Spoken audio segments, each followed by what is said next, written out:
Okay, so wanted to add a little detail here. So there's a lot of good videos out there on how to remove your seats, how to get to the area where you can access both left and right hand side, whether it's just ascending units or if you have to replace the fuel pump. So I didn't make any videos showing that. The only reason why I'm adding this clip is because I didn't find a video out there that showed how to replace just the sending unit without removing that part right there. There's fuel lines and other things that I just didn't want to mess with. So all I have done is literally disconnect this wire from here. I'm showing the new part here, but from the old part, all I did was disconnect that wire and literally just pull this out. This is basically a clip right here, and this clip slides into that area right there. So for assembly, I'm just going to do the opposite of what I did for disassembling it. My expectation is it should just click right in. And then the other thing I did do, and you don't have to do this, this is just me being, I guess, doing overkill, is when I removed these two fuel lines from the top here, I covered them with just rags and a little plastic bag, just in case there's some fuel that comes out. As you can see, this car and the carpet's in really good shape, and I don't want to change that. So I'm trying to be careful as I do this work. So we're going to go ahead and install that sending unit, and then we're going to go to the right side and repeat the process. We're just measuring resistance right now across the potentiometer here. Changes. Clearly it's not doing that. So let's find out what happens when we try the new part. Just purchased this from FCP Euro, and it comes in a big ass box. Look at this, it's ridiculous.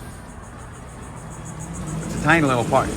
So I'm not replacing the pump or anything like that. I'm just literally replacing the sending unit. I didn't even remove the rest of the hardware from the tank. Let's try this guy out. That leads to the new component. First thing you'll notice is that the resistance that it's measuring is different from the used part. Now when I actuate this guy, you'll notice that it slowly starts changing the resistance.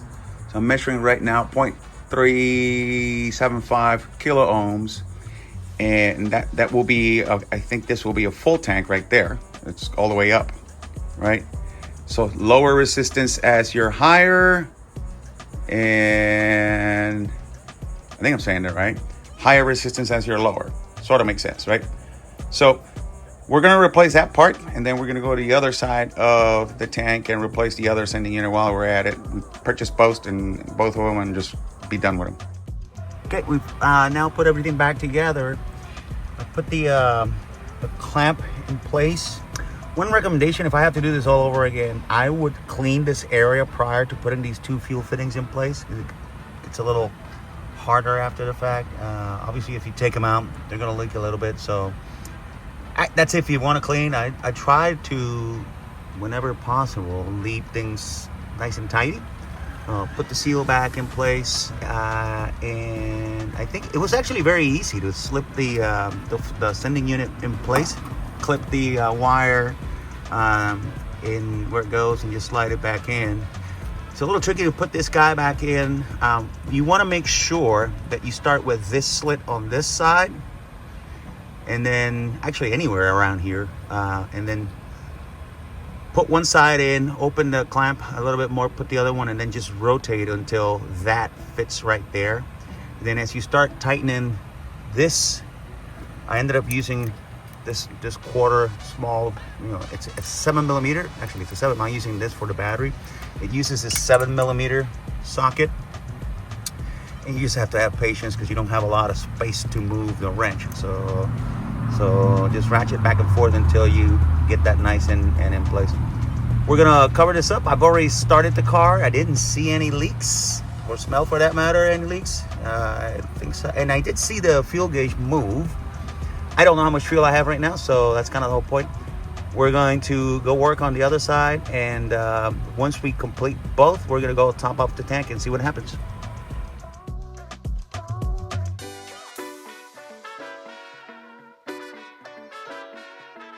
All right, this was a pain in the ass to remove. After you remove your 4 screws or your 4 nuts there, the disassembly of the pump itself is just like the other side. It's very simple. You remove that clamp right there, the plastic clamp, the same thing as on the left-hand side. But you see those 3 lines right there? There are 2 fuel lines that clip on to the assembly that you remove, and then there's a 3rd one that just slips from the top. So here's the part after removal.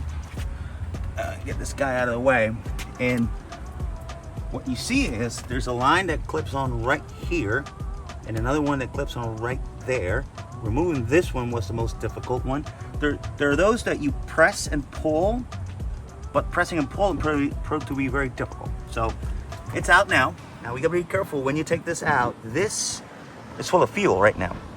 It's a reservoir that sits on the tank, and it's basically an area from which it pumps.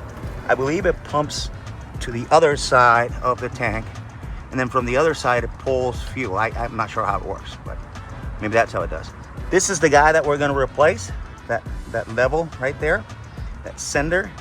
And so I'm gonna very carefully put this inside a bucket and remove the fuel that's in it, and then just replace.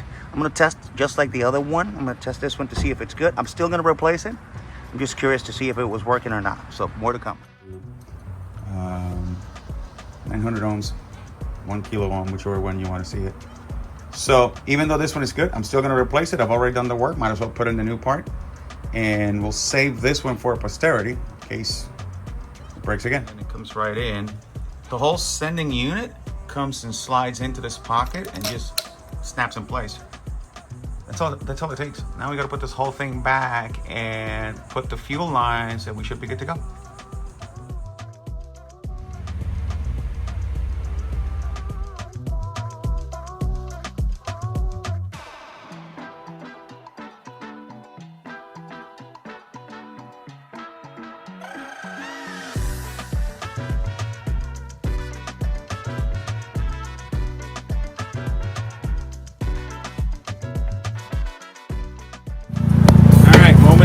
Flacco, get back.